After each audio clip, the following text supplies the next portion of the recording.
Hello friends, welcome back to video series of artificial intelligence. My name is Mukesh Barapatra. Today we are going to discuss script representation in artificial intelligence. It's another technique of structural knowledge representation. So let's get started. So today's topic is script representation in artificial intelligence. It is another technique of structural knowledge representations. जैसे कि हमने अभी तक के जितने भी structural knowledge representation technique पढ़ी हुई है, जैसे कि semantic network, frames, conceptual dependency, partition semantic network, ये सारे के सारे जो है स्ट्रक्चरल नॉलेज रिप्रेजेंटेशन टेक्निक है, जिसमें कि हम हमारा जो भी नॉलेज होने वाला है हम स्ट्रक्चराइज या पिक्चराइज वे से हम उसको रिप्रेजेंट कर पाए।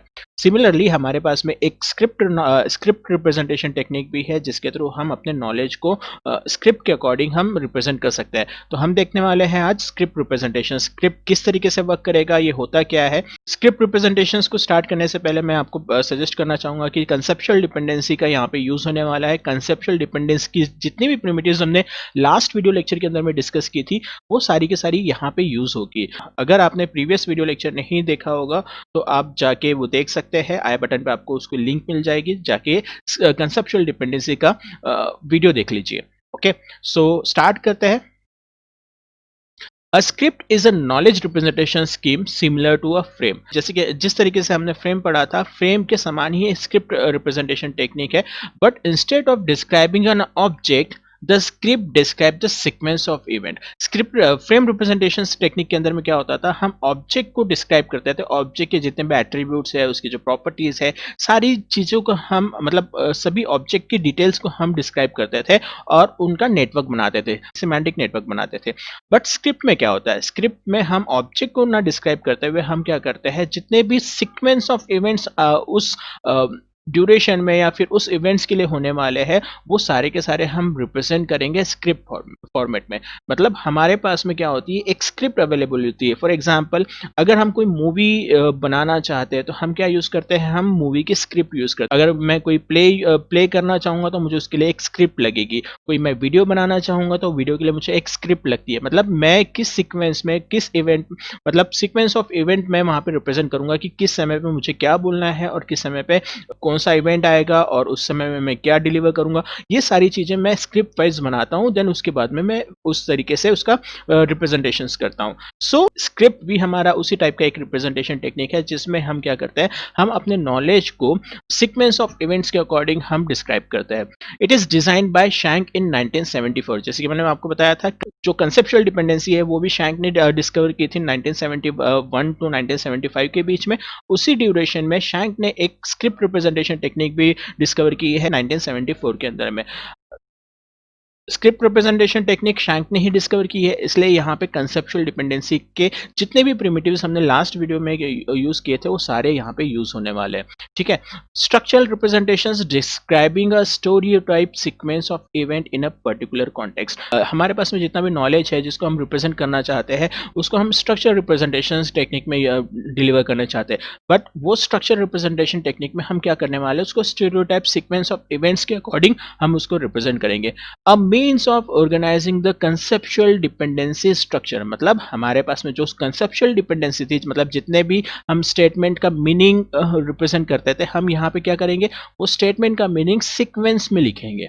Okay, uses a natural language to understand for the knowledge base. हम यहाँ पे हम क्या करेंगे, हम नेचुरल लैंग्वेज का भी यूज करेंगे। नेचुरल लैंग्वेज का यूज करते हुए हम इसका कंसेप्चुअल डिपेंडेंसी टर्म बनाएंगे, रिप्रेजेंटेशंस बनाएंगे और उसको हम रिप्रेजेंट करेंगे। Okay, why we use script representations, why represent the knowledge in this way, because real world events do the follow the stereotype patterns. Human being is uses the previous experience to understand the verbal accounts. Computer can uses the script instead. तो जिस तरीके से अगर हमें कोई events के बारे में बहुत अच्छे तरीके से याद रहता है, अगर मैं कोई थ्योरी याद करता हूँ तो मुझे अच्छे तरीके से याद नहीं रहता, बट उसी थ्योरी को अगर मैं इवेंट्स को रिलेट करते हुए अगर मैं उसको याद करता हूँ तो काफ़ी अच्छे से याद रहेगा। That's why we mostly use script. Because people when relating the events do leave a large amount of assumed detail out their accounts. People don't find it's easy to converse with the system that can't fill the missing conversational details. अगर हमारे पास में जो experience है या फिर knowledges है तो हम उसको किसी इवेंट्स के साथ में रिलेट करते हैं, तो हम क्या कर सकते हैं, उसको अच्छे तरीके से याद कर सकते हैं। उसमें जो भी डिटेल्स है वो प्रॉपरली हमें याद रहेगी और हम उसमें अगर कुछ कुछ कंसेप्ट मिस भी हो गए तो हम उसको अच्छे तरीके से उसको फील भी कर सकते हैं. Okay. Now let's discuss the script components. Basically, script contains of 5 components. First one is entry condition, second one is result, third one is props, fourth one is roles and fifth one is scenes. ये basic 5 components हम script के अंदर में use करते हैं. For example entry conditions और descriptors of the real world that must be true for the script to be called. मतलब किसी सिनेरियो में या फिर किसी इवेंट में अगर हम किस तरीके से इंटर करेंगे उस कंडीशंस को हम बोलते हैं एंट्री कंडीशंस. रिजल्ट्स और फैक्ट, अगर कोई स्क्रिप्ट या फिर कोई कोई इवेंट से अगर हम गुजरते हैं तो उसका रिजल्ट क्या होगा और वो जो स्क्रिप्ट होगी वो किस तरीके से टर्मिनेट होगी.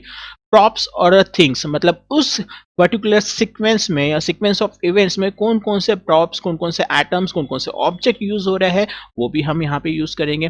रोल्स, मतलब उस स्क्रिप्ट के अंदर में कौन कौन से एक्टर्स यूज हो रहे हैं, डिफरेंट डिफरेंट एक्टर्स का क्या बिहेवियर है, वो सारी चीजें हम यहाँ पे यूज करने वाले. इंडिविजुअल पार्टिसिपेंट्स क्या होगे उस स्क्रिप्ट के अंदर में, ये सारी चीजें आएगी. Scenes are the sequence of what to represent a temporal aspects of the script. मतलब जो भी हमारी स्क्रिप्ट होगी वो कहाँ पे विजुलाइज हो रही है. फॉर एग्जांपल रेस्टोरेंट में हो रही है या कहीं बैंक का इवेंट है या कोई फिल्म थिएटर का इवेंट है, तो अगर उसको मैं उसको स्क्रिप्ट कर रहा हूँ तो मुझे उसकी सीन्स बनानी पड़ेगी. तो बेसिकली 5 कंपोनेंट्स हमारे स्क्रिप्ट के, इसी के अकॉर्डिंग हमारी स्क्रिप्ट बनने वाली है. ओके. तो जैसे कि याद होगा हमने कंसेप्चुअल डिपेंडेंसी पढ़ा था और कंसेप्चुअल डिपेंडेंसी के डिफरेंट प्रिमिटिव्स भी पढ़े थे. वो सारे प्रिमिटिव्स यहाँ पे इंपॉर्टेंट है, दैट्स व्हाई मैं रिवाइज करना चाहूंगा वो प्रिमिटिव्स. जैसे कि हमने लास्ट टाइम प्रिमिटिव्स पढ़े थे ए ट्रांस. ए ट्रांस का मतलब होता था ट्रांसफर ऑफ रिलेशनशिप्स. मतलब अगर मुझे कोई ऑब्जेक्ट किसी को देना है तो मैं यूज करता था ए ट्रांस. मतलब देने, जो एक्शन यूज हो रहा है गिविंग का, उसके लिए हम जैसे कि हमने लिखा हुआ है गिव, तो गिव की जगह पे हम रिप्लेस कर सकते हैं ATRANS. PTRANS, transfer of physical location of object. मतलब एक ऑब्जेक्ट में किसी दूसरी जगह पे मूव करता हूं या फिर वो मूव होता है तो उसको हम लिख सकते हैं P trans. Similarly propel, apply physical force to an object. अगर किसी ऑब्जेक्ट को मैं पुश करता हूं तो पुश की जगह पे हम लिख सकते हैं propel. Move body part by honour, मतलब मैं यहां से कुछ कहीं मूव करके कहीं दूसरी जगह पे जाता हूं तो उसकी जगह पे मैं, या फिर मैं किसी फुटबॉल को किक करता हूं तो मैं यूज करूंगा move. Grab N object by an actor, तो उसके लिए हम ग्रैब्स लिखेंगे. जैसे कि होल्ड, अगर कोई ऑब्जेक्ट या फिर कोई प्रॉप्स को अगर मैं होल्ड करता हूं तो उसके लिए मैं लिखूंगा grabs. Taking an object by an animal, eat. अगर कोई ऑब्जेक्ट या फिर कोई एनिमल या फिर कोई मैन अगर कुछ खाता है, जैसे कि ईट करता है या फिर कोई वाटर ड्रिंक करता है, तो उसको हम क्या करते हैं, उसके लिए हम प्रिमिटिव यूज करते हैं ingest. Expel from the body, expel, ठीक है, एक्सपेल फ्रॉम द बॉडी. अगर कोई पर्सन रो रहा है या तो उसके आंखों से आंसू निकलेंगे तो उस क्राई को हम लिख सकते हैं एक्सपेल.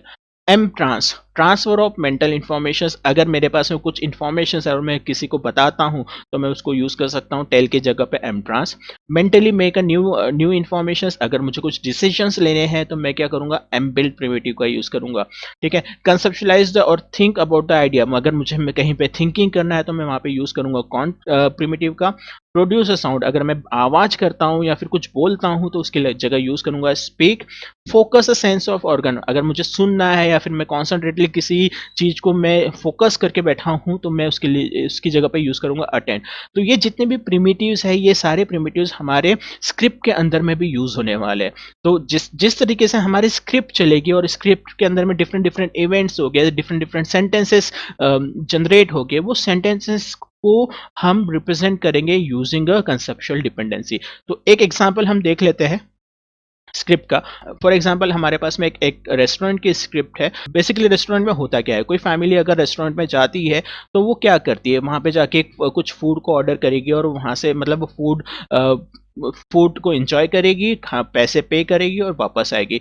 तो अगर सपोज एज अ पर्सन मैं वहां पे उस रेस्टोरेंट में जाता हूँ, सो मेरे साथ में कौन कौन से सीक्वेंस ऑफ इवेंट हैपन हो गए वो सारी चीजें वहां पे स्क्रिप्ट के अंदर में मुझे रिप्रेजेंट करनी पड़ेगी. ठीक है. तो हम एक रेस्टोरेंट की स्क्रिप्ट देखने वाले हैं. तो आप देख सकते हो यहाँ पे स्क्रीन के ऊपर में एक रेस्टोरेंट की स्क्रिप्ट लिखी हुई है. यहाँ पे लिखा हुआ है सबसे कॉर्नर में स्क्रिप्ट का नाम, that is called as script restaurant. ठीक है. ट्रैक क्या है, कॉफ़ी शॉप, मतलब हम यहाँ पे कॉफ़ी शॉप में जाने वाले हैं और कॉफ़ी शॉप में हम कॉफ़ी को ऑर्डर करेंगे और उसको एंजॉय करेंगे। ठीक है, अब कॉफ़ी शॉप में कौन कौन से प्रॉप्स है आप देख सकते हो, वहाँ पे टेबल होगा, कॉफ़ी के लिए मेनू होगा, कुछ फूड्स हो गए, फूड्स के लिए हम एफ लिखने वाले, चेक हो गए, मनी होगी। ठीक है, तो ये कुछ प्रॉप्स है जिसका हम इस स्क्रिप्ट के अंदर में यूज़ होने वाले।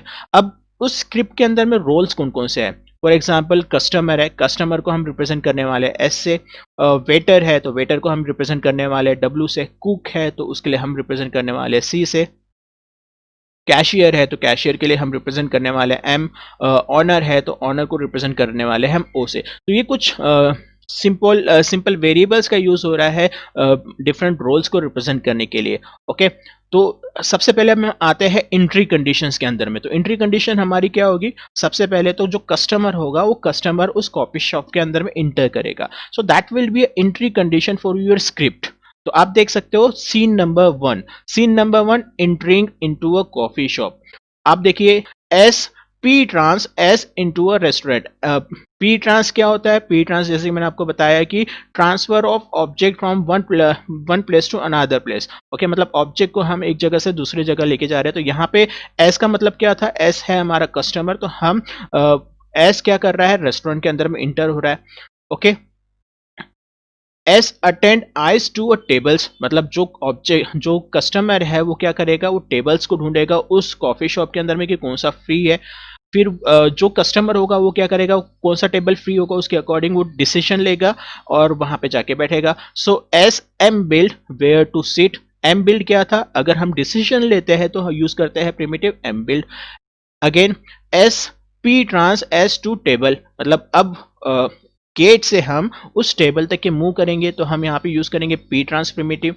ठीक है, S move S to seating positions. Okay, यहाँ पे क्या होगा, कस्टमर सीटिंग पोजिशन में आएगा।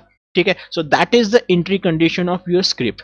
अब आते हैं हम सेकंड सीन के ऊपर में। सेकंड सीन क्या होगा, सेकंड सीन में क्या होगा, जो कस्टमर है वो टेबल पे बैठ चुका है, सीटिंग पोजीशन में है, वो ऑर्डर करेगा। ऑर्डर करने के लिए उसके लिए सबसे पहले क्या लगेगा, उसको मेनू लगेगा। ऑर्डर करने के लिए उसको सबसे पहले यूज करना पड़ेगा मेनू का, और मेनू जो भी अवेलेबल होगा उसका मेनू के अकॉर्डिंग वो कस्टमर मतलब जो वेटर होगा वो वेटर को बुलाएगा और अपने ऑर्डर को प्लेस करेगा। ठीक है, तो सीन नंबर 2 देख लेते हैं हम ऑर्डरिंग का। मेनू on the table, so W brings the मेनू। अगर आपका जो मेनू है वो टेबल के अंदर टेबल के ऊपर में अवेलेबल है, सो दैट इज ओके। नहीं तो जो भी वेटर होगा वो आपका मेनू लेके आएगा। So W, it's nothing about the waiter, brings the menu. S P trans menu to S. Okay, S menu S P trans menu to S, मतलब जो मेनू है उसको हम लोकेट मतलब उसको मूव करने वाले हैं।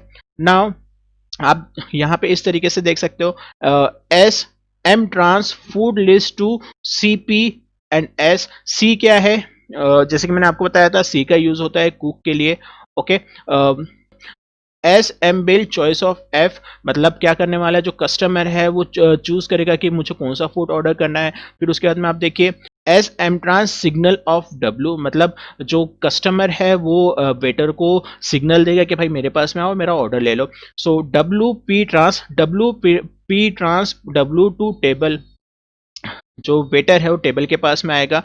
S M trans want F to W, मतलब जो कस्टमर है वो क्या करेगा, वेटर से डिमांड करेगा मुझे ये फूड चाहिए। Okay, so this is the one action. आप देख सकते हो यहाँ पे दूसरा एक्शन ये हो सकता है कि जो कस्टमर है वो कस्टमर वेटर से डायरेक्टली पूछ सकता है। एस आस्क फॉर द मेनू, अगर वो टेबल के ऊपर में अवेलेबल नहीं है तो कस्टमर क्या करेगा, वेटर से बोलेगा कि भाई मेरे लिए मेनू ला के दे। So S M trans of signal to W, W P trans W to a table, S M trans need menu to W, W P trans W to menu. मतलब इस सीक्वेंस से क्या होगा, जो वेटर है वेटर को हम बोलेंगे कि आप मुझे मेनू ला के दो ताकि मैं फूड ऑर्डर कर पाऊँ। ओके, तो आपके पास में टेबल में मेनू आ चुका है और यहाँ पे हमने इस तरीके से इस जगह पे हमने क्या किया, हमने चॉइस किया कि हमें मुझे ये फूड चाहिए। Okay, so this is the nothing about the scene number 2, जिसके अंदर में जितने भी सीक्वेंस ऑफ इवेंट हो रहे हैं उसको हमने रिप्रेजेंट करने की कोशिश की है। मतलब सीक्वेंस ऑफ इवेंट को और इवेंट्स को हमने इवेंट्स को नंबर ऑफ सीक्वेंस और जो सेंटेंसेस बनने वाले हो गए उस स्क्रिप्ट को हमने यहाँ पे कंसेप्चुअल डिपेंडेंसी के थ्रू रिप्रेजेंट किया है। Okay, so scene number 2 ordering का था। सीन नंबर 3 जो है ईटिंग का है, मतलब आपके पास में वेटर ने फूड लेके आ चुका है, हम उसको एंजॉय करेंगे। ओके, और एंजॉय करने के बाद में हम क्या करेंगे, हम वो फूड का जो भी मनी होगा वो हम एक तो एक वेटर को देंगे या फिर हम जो कैशियर होगा वो कैशियर के पास में जाके उसका पे करेंगे। ठीक है, तो हम सीन नंबर 4 में आते हैं। सीन नंबर 4 है हमारा एग्जिट। यहाँ पर आने के बाद में हम क्या करने वाले हैं, हम अपना जो भी फूड हमने इंजॉय किया है हम उसका बिलिंग करेंगे और बिलिंग करने के बाद में हम यहाँ से एग्जिट करेंगे। तो this is nothing about the example of script. Okay, एक और एग्जाम्पल बताता हूं जिसमें हमने बैंक रॉबरी का स्क्रिप्ट यूज किया हुआ है। तो स्क्रिप्ट है हमारी, स्क्रिप्ट का नाम है robbery, that is a bank robbery. Track है सक्सेसफुल स्नैच। ओके, प्रॉप्स कौन कौन से यूज होने वाले हैं, जी मतलब गन, एल मतलब लूट, बी मतलब बैग, सी मतलब get away from the car. Roles कौन कौन से यूज होने वाले हैं, रोल्स है हमारे रॉबर्स है, कैशियर है, बैंक मैनेजर है and policeman. So this are the roles which will work on robbery scene. तो ये डिफरेंट रोल्स एंड प्रॉप्स हमारे इस रॉबरी सीन रॉबरी स्क्रिप्ट के अंदर में यूज होने वाले हैं। ओके, तो एंट्री कंडीशन क्या है, सबसे पहले तो एंट्री कंडीशन हम यहाँ पे देखेंगे कि एंट्री कंडीशन ये है कि जो रॉबर है वो पूर है। So R is poor, R is a destitute, result R has more money, O is angry, मतलब ओ मतलब कौन है, bank manager is angry, M is in the state of shock, मतलब जो भी कैशियर होगा वो शॉक में चले जाएगा। And P is a shot, P is shot, P is policeman, policeman क्या करेगा, रॉबर को मार देगा। तो एंट्री कंडीशन ये है कि सबसे पहले जो रॉबर है वो सबसे पहले एक तो एक गरीब है और वो डेस्टिट्यूट है, उसको मनी चाहिए होगा तो वो क्या करेगा, रॉबरी करेगा। उसका रिजल्ट क्या होगा, रिजल्ट ये होगा कि बैंक से रॉबरी होगी, जो भी बैंक मैनेजर होगा वो एंग्री होगा, पुलिसमैन उसको शॉट कर सकता है, कैशियर उससे शॉक हो जाएगा। ठीक है, तो ये हमारा रिजल्ट होगा। हम इस तरीके से भी स्क्रिप्ट बना सकते हैं। जिस तरीके से हमने रेस्टोरेंट का देखा वो एक लेआउट है, और ये हमारा बैंक रॉबरी मतलब बैंक रॉबरी की जो स्क्रिप्ट है ये एक अनदर लेआउट है। ठीक है, so scene number 1 getting an gun, scene number 1 getting an gun. So robber के पास में क्या होना चाहिए, सबसे पहले तो गन होना चाहिए। तो उसके लिए स्क्रिप्ट लिखी हुई, उसके लिए कुछ number of sequence of events लिखे हुए। R P trans R into a gun shop, सबसे पहले क्या करेगा, रॉबर गन शॉप में जाएगा और वहां से गन परचेस करेगा। R M builds R choice of the G, मतलब जो भी गन है उसको चूज करेगा और अपने पास में रखेगा। M trans choice R A trans buys G, मतलब क्या करेगा, रॉबर गन्स को बाय करेगा। Now it will go to the scene number 2, scene number 2 holding up to a bank, मतलब बैंक के अंदर में इंटर करने के बाद में रॉबरी करने वाला है। So R P trans into a bank, R attend eyes M O P. Okay, R robbery के रॉबर जब बैंक के अंदर में जाएगा तो सबसे पहले कैशियर को देखेगा और फिर बैंक मैनेजर को देखेगा। ओके, और पुलिसमैन कहाँ पर है वो भी देखेगा। तो सबसे पहले तो रॉबर बैंक में इंटर करने के बाद में देखेगा कि कहाँ कहाँ पर कौन कौन सी पोजीशन पे कौन कौन लोग है। ठीक है, M moves R to M positions, मतलब जो भी रॉबर होगा आपके कैशियर की पोजीशन पे पहुंचेगा। आर ग्रैब्स जी, मतलब आर जो है अपनी गन को निकालेगा। R move G to the point to the M, मतलब जो भी कैशियर है कैशियर को पॉइंट करेगा। R M trans give the money to the give money और एल्स टू एम, मतलब आर रॉबर जो है वो कैशियर को धमकाएगा। मतलब यहाँ पे सारी सीक्वेंस ऑफ इवेंट्स जो भी उस रॉबरी के अंदर में होने वाले हैं वो यहाँ पे डिस्क्राइब किए हुए हैं। फिर यहाँ से अगर हम चलते हैं सीन नंबर 3, तो सीन नंबर 3 में क्या है, जो भी रॉबर होगा वो रॉबर यहाँ से भाग जाएगा या फिर वो पकड़ा जाएगा। सो M P trans to C, M कौन है, हमारा कैशियर है। पी ट्रांस टू सी, मतलब सी हमारा कौन था, आप देख सकते हो गेट अवे अ कार। तो जो भी कैशियर है वो कैशियर आपके रॉबर को लेके जाएगा कार तक के और वो भाग जाएगा। This is nothing about the script जिसका यूज करते हुए हम यहाँ पे नॉलेज रिप्रेजेंट कर सकते हैं। मतलब आर्टिफिशियल इंटेलिजेंस के अंदर में अगर हमें नॉलेज रिप्रेजेंट करना है तो using conceptual dependency and script representations you can represent your knowledge in the machines. You can also use here natural language, जैसे कि यहाँ पे आप देख सकते हो कि यहाँ पे नेचुरल लैंग्वेज का यूज हुआ है। Okay, so that's all from today's topic. Thank you for watching. Jai Hind.